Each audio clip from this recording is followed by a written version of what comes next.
Oh yeah! Bonjour, alors je fais suite à ma vidéo d'hier ou non d'avant-hier où je vous parlais que la chute, je vous expliquais que la chute à mon sens n'était pas terminée parce qu'on avait des open interest, des funding rates et tout ça, des trucs qui allaient à contresens d'une montée soutenue plus exactement parce que effectivement j'avais parlé qu'on pouvait remonter le prix pour manipuler un petit peu plus les marchés, mais j'avais dit que ce n'était pas soutenu par une force acheteuse. Donc je vous laisse regarder cette vidéo si vous voulez en apprendre plus, parce que je vous explique le pourquoi du comment, donc ça vous aidera à l'apprendre et à le faire par vous-même. Voilà. Maintenant, je veux faire aujourd'hui une petite update, parce qu'il y a un deuxième scénario qui se dessine, donc je voulais vous en parler.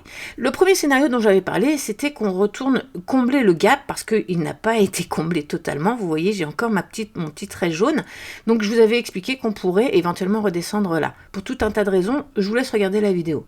Un deuxième scénario qui se profile à l'horizon, ça serait plutôt que l'on fasse le test alors je vous l'ai expliqué celui-là dans mon article sur TradingView, dans la phase d'accumulation Wyckoff. C'est quoi la suite? Je vous avais expliqué ce qui pourrait se passer par la suite après le spring qu'on était en train de faire, si c'était bien un spring, mais ça avait l'air d'être un spring en tout cas, mais on va attendre une confirmation avant de crier au loup.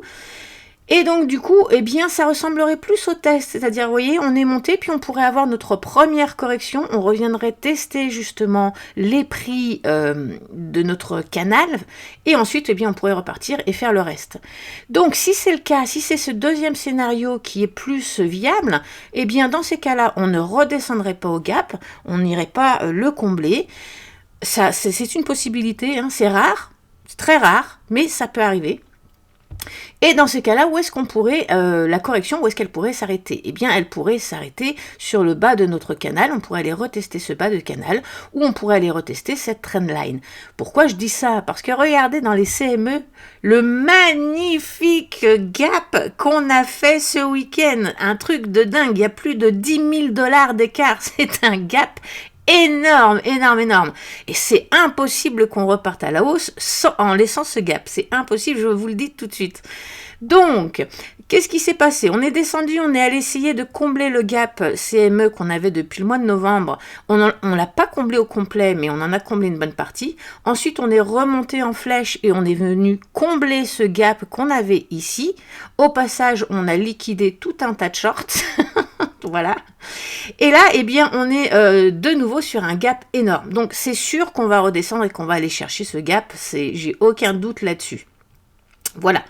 Donc, où est-ce qu'on pourrait s'arrêter? Eh bien, j'ai fait une zone, là, c'est ma boîte jaune. Donc, vous avez les prix qui sont ici. Alors, attention des graphiques que vous utilisez, hein. Moi, là, je suis sur le graphique du CME, le BTC1. Donc du coup, les prix peuvent ne pas correspondre, hein. Il peut y avoir 300, 400, 500 $ d'écart entre un graphique comme ça et puis un graphique que vous utilisez avec Binance ou Oanda ou whatever, d'accord? Maintenant, c'est pour ça que je vous dis que je me fie plutôt à mes résistances et supports que j'ai mis sur mon graphique, et pour les prix, voilà, d'accord? Je me fie plutôt à ça, mais pour le gap, eh bien, ça me donne un ordre d'idée, et je vois que ça correspond de toute manière, ça correspond à cette zone, mais on n'est pas à 500 $ près, comme je vous l'ai dit, puisque ça dépend des graphiques, ok? Donc, eh bien, voilà, moi je m'attends à ce qu'on redescende et qu'on aille combler ça, parce que c'est impossible de partir en laissant ça, c'est impossible. Et voilà. Alors après, une fois qu'on sera là, une fois qu'on sera redescendu, est-ce qu'on se stabilise et qu'on fait un test, et donc du coup on valide le prix, et là, eh bien, on peut repartir à la hausse et on fait le reste? Ou est-ce qu'il pousse le vis avec des mèches, ou même peut-être avec des corps, et pour redescendre et aller combler ce gap, auquel cas on pourrait peut-être se faire une sorte de double bottom? Pourquoi pas? Honnêtement, j'ai pas d'avis tranché, je dirais que c'est du 50-50. Allez, on va peut-être dire plus 51% pour qu'on aille juste faire le test, comme ça. Je privilégierais plutôt ce scénario de test que de retourner chercher le gap, mais ça se joue à pas grand-chose, hein. Très honnêtement, ça se joue à pas grand-chose. En tout cas, maintenant, vous avez les deux scénarios. Ah oui, je voulais juste vous montrer un dernier truc. regardez, les open interest sont toujours en baisse, hein. Ça n'a pas changé, alors que le prix monte, les open interest sont toujours en baisse, les funding rates, là, eh bien, on est en train de les éliminer aussi. Regardez l'OBV.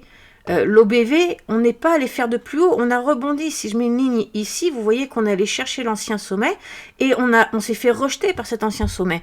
Donc, il n'y a toujours pas de force acheteuse, toujours pas, hein. De toute manière, avec un gap pareil, c'est pas possible qu'il y ait une force acheteuse. Pareil pour le RSI, on est en train de se faire rejeter des 50. Donc, vous voyez que je n'ai toujours pas de force acheteuse sur mon graphique. Donc, moi, c'est sûr, pour moi, il y a même pas besoin de réfléchir, on va redescendre. Mais on va redescendre jusqu'où? D'accord? Donc, moi, c'est les deux scénarios que je privilégie. Soit on fait le test et on redescend donc plus haut, c'est-à-dire on s'arrête plus haut. Voilà, on s'arrête, je vais y arriver, hein, j'ai tellement de graphiques, voilà, on s'arrête dans ces niveaux, ou alors on pousse le vis pour aller combler complètement ce gap, je ne sais pas, voilà. Alors sur cette très belle journée à tous, ne paniquez pas, vous avez devant les yeux ce qui est en train de se passer, la manipulation extraordinaire de nos très chers institutionnels. Donc ne paniquez pas, on est toujours dans les scénarios. Il y en a juste un deuxième qui vient de s'offrir à nous. Lequel va être viable, je ne sais pas. Par contre, un dernier truc que je voulais vous dire. Quand il y a des updates comme ça, je peux pas faire des vidéos à tout bout de champ, d'accord? Donc moi, hier, quand j'ai vu ce scénario se dessiner, j'ai immédiatement prévenu mon groupe privé pour leur donner ce nouveau scénario. Comme je peux pas faire des vidéos tout le temps, ce que je fais, c'est que sur YouTube, vous voyez dans publication, hier soir, j'ai publié ça, donc regardez, ça a été publié il y a 14 heures, où justement, je vous parlais du deuxième scénario qui pouvait arriver. Mais pour voir ces publications, il faut s'abonner à ma chaîne, vous ne pourrez pas les voir si vous n'êtes pas abonné. Donc, abonnez-vous si vous voulez voir les petites updates rapides que je fais, qui ne nécessitent pas forcément une vidéo, parce que c'est long de faire une vidéo, hein. Donc, c'est plus rapide de faire avec un article, surtout quand c'est des choses qui arrivent rapidement, d'accord? Ça aurait très bien pu arriver pendant la nuit qu'on chute. Donc au moins ils étaient prévenus dans mon groupe, vous étiez prévenus sur YouTube avec les publications, et puis sinon vous pouvez me suivre dans Twitter, mais dans Twitter, j'attends qu'il y ait une demande, parce que là j'ai arrêté de faire du Twitter, parce que je parle dans le vide, et honnêtement j'ai autre chose à foutre de mes journées que de parler dans le vide. Donc si je vois qu'il y a une demande, si vous voulez vraiment me suivre sur Twitter, si je vois mes abonnés augmenter sur Twitter, alors je recommencerai à mettre des messages, parce que il y a des trucs, ça nécessite vraiment des trucs qui sont très rapides et qui nécessitent une communication rapide. Et je peux pas faire de communication rapide avec des vidéos. C'est pour ça qu'il faut un support comme Twitter ou les publications dans YouTube. Mais le problème des publications, c'est que vous êtes pas notifié forcément des publications. Il faut aller sur YouTube. Bon bref, c'est pas forcément super pratique. Alors que dans Twitter, vous êtes prévenu. Mais honnêtement, à mon âge, je suis pas un petit jeune qui veut faire des milliers d'abonnés et qui le but est de faire de plus en plus de vues et d'être super connu. C'est pas du tout mon objectif. Alors pas du tout. Moi, je suis investisseur. Je fais ça pour vous aider, pour que vous ayez l'heure juste, pour vous rassurer, pour que vous ayez les bons outils. Donc je le fais gracieusement, si je peux dire. Donc j'ai autre chose à faire que de courir après vous. Donc si vous voulez me suivre sur Twitter, montrez-moi un intérêt et je reviendrai. Et sinon, je suis aussi sur Facebook, mais c'est pareil, il n'y a pas de public, donc je ne veux pas perdre mon temps à parler dans le vide. Voilà, sur ce, très belle journée à tous, à bientôt, bye.